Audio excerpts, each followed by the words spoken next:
আসসালামু আলাইকুম। সংবাদে আপনাদের সবাইকে স্বাগত জানাচ্ছি। আমি ফিরোজ তোহা। শুরুতেই আরবে কেবলস সংবাদ শিরোনাম। পুরোদমে ইরান, ইসরায়েল এবং নিরীহ ফিলিস্তিনিদের মাঝে ভয়াবহ যুদ্ধ শুরু হয়ে গেছে। আর এরই মাঝে আমাদের হাতে এসেছে যুদ্ধের সবথেকে গুরুত্বপূর্ণ, সবথেকে তাজা আপডেট সংবাদ। প্রথমেই জানাবো, পারমাণবিক কর্মসূচিতে বড় সিদ্ধান্ত নিচ্ছে ইরান। মার্কিন যুক্তরাষ্ট্র যদি ইরানের জব্দকৃত অর্থ ছেড়ে দেয় এবং একটি রাজনৈতিক চুক্তির মাধ্যমে তেহরানকে বেসামরিকভাবে ব্যবহারের জন্য ইউরেনিয়াম সমৃদ্ধকরণের অনুমতি দেয়, তাহলে ওয়াশিংটনের সঙ্গে একটি পারমাণবিক চুক্তি হতে পারে তাদের। ইরানের দুইজন কর্মকর্তাই তথ্য নিশ্চিত করেছে খবর রয়টার্সের।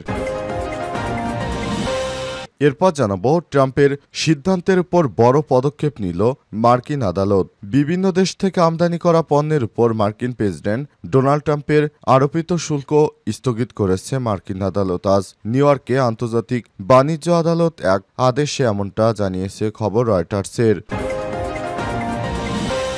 এদিকে চীনা শিক্ষার্থীদের ভিসা বাতিল করবে যুক্তরাষ্ট্র। চীনা শিক্ষার্থীদের ভিসা বাতিল করার কথা জানিয়েছে মার্কিন পররাষ্ট্রমন্ত্রী মার্কো রুবিও। আজ এক্সে পোস্টে তিনি এই ঘোষণা দিয়েছেন। এছাড়াও মার্কিন পররাষ্ট্র দপ্তরে প্রকাশিত এক বিবৃতিতে একই কথা বলা হয়েছে খবর রয়টার্সের। জানাবো, পাকিস্তানে 5 পুলিশ নিহত। পাকিস্তানে আজাদ ও জম্মু কাশ্মীরে ধীরকোট তেহসিলে একটি গাড়ি খাদে পড়ে পুলিশের 5 সদস্য নিহত হয়েছে। এদের মধ্যে 2 জন ঊর্ধ্বতন কর্মকর্তা রয়েছে বলে জানা গেছে খবর জিও নিউজের। আজাদ কাশ্মীরের বাগ জেলায় পর্যটক এলাকায় রাশডানাকে এই দুর্ঘটনা ঘটে। বাগের ডেপুটি কমিশনার জানিয়েছে, নিহত 5 পুলিশ সদস্যদের মধ্যে ফাহিম, SHO নাভিদ এবং ইন্সপেক্টর ইয়াসির কাইনিও ছিলেন। এবং সর্বশেষ জানাবো, বিসিবির নতুন সভাপতি হচ্ছেন বুলবুল। পদত্যাগ করবেন ফারুক আহমেদ। বিসিবির নতুন সভাপতি হতে চলেছে বাংলাদেশ দলের সাবেক অধিনায়ক আমিনুল ইসলাম বুলবুল। ইতিমধ্যেই ক্রীড়া মন্ত্রণালয় থেকে প্রস্তাব পেয়েছেন তিনি। 2 দিনের মধ্যে চূড়ান্ত হবে সবকিছু। তবে আপাতত অক্টোবরের নির্বাচন পর্যন্ত দায়িত্ব পালন করবেন আইসিসির এ কর্মকর্তা। এর মাঝেই পদত্যাগের সম্ভাবনা প্রবল ফারুক আহমেদের। প্রিয় দর্শক, এতক্ষণ শুনছিলেন সংবাদ শিরোনাম, এবারে বিস্তারিত। তবে তার আগে বন্ধুরা, অনুরোধ থাকবে এই সংবাদটিতে একটি লাইক দিন।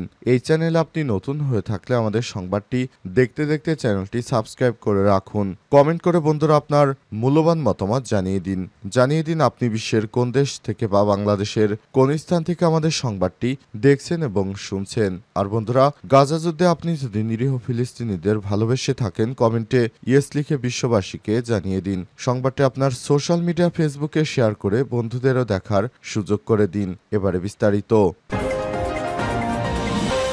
পারমাণবিক কর্মসূচিতে বড় সিদ্ধান্ত নিতে যাচ্ছে ইরান।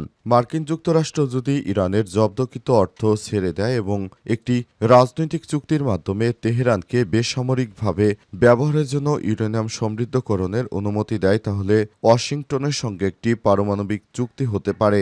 ইরানের 2 জন কর্মকর্তাই তথ্য নিশ্চিত করেছে খবর রয়টার্সের। পারমাণবিক কর্মসূচিতে যুক্তরাষ্ট্রের সঙ্গে সমঝোতায় যুক্ত থাকা সূত্রগুলো আজ জানিয়েছে, যদি ওয়াশিংটন তেহরানের শর্ত মেনে নেয়, তাহলে একটি রাজনৈতিক সমঝোতার মাধ্যমে দ্রুতই যুক্তরাষ্ট্রের সঙ্গে একটি অবস্থানে পৌঁছানো সম্ভব হবে। তবে একটি সূত্র জানিয়েছে, বিষয়টি নিয়ে যুক্তরাষ্ট্রের সঙ্গে এখনও আলোচনা হয়নি। সূত্রগুলো রয়টার্সকে জানিয়েছে, যদি যুক্তরাষ্ট্রের সঙ্গে এই চুক্তিগুলো হয়, তাহলে তেহরান 1 বছরের জন্য ইউরেনিয়াম সমৃদ্ধকরণ স্থগিত করবে এবং এ পর্যন্ত যে ইউরেনিয়াম সংগ্রহ করেছে তার কিছু অংশ অন্য দেশে পাঠিয়ে দেওয়া হবে অথবা পারমাণবিক জ্বালানি খাতে রূপান্তর করবে।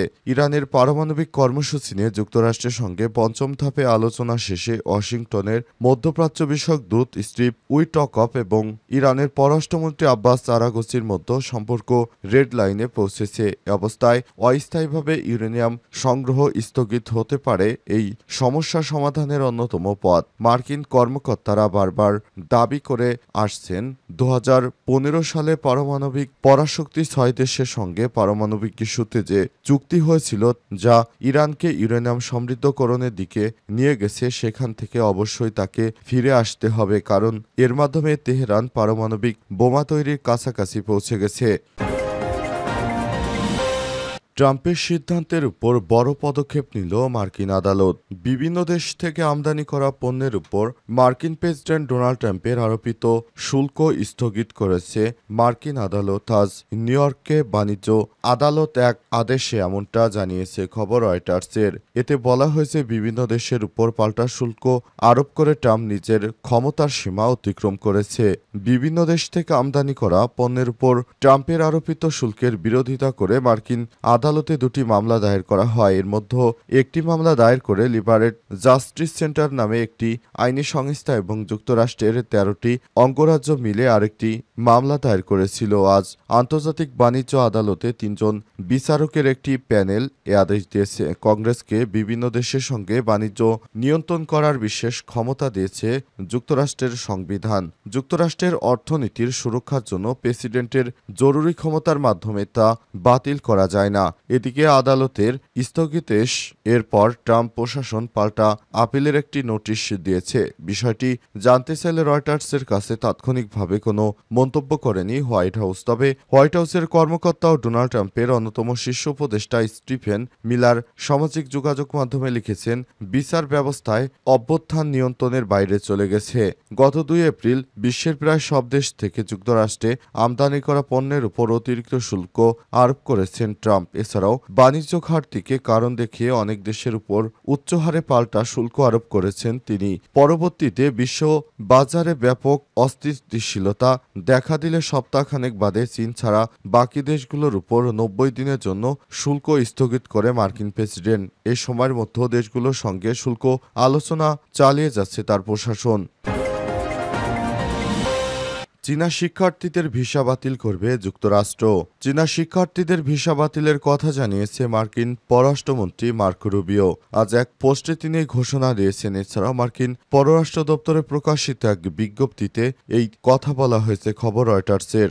আন্তর্জাতিক শিক্ষার্থীদের বিরুদ্ধে ট্রাম্প প্রশাসন একের পর এক দমননীতি অপহরণের পর এবার চীনা শিক্ষার্থীদের নিয়ে সিদ্ধান্তের কথা জানালো তারা। রুবিও তার পোস্টে লিখেছেন, যুক্তরাষ্ট্র চীনা শিক্ষার্থীদের ভিসা বাতিল করা শুরু করবে যাদের মধ্যে চীনা কমিউনিস্ট পার্টির সঙ্গে সম্পৃক্ত বা সংবেদনশীল বিষয়ে পড়াশোনা করা শিক্ষার্থীরাও অন্তর্ভুক্ত।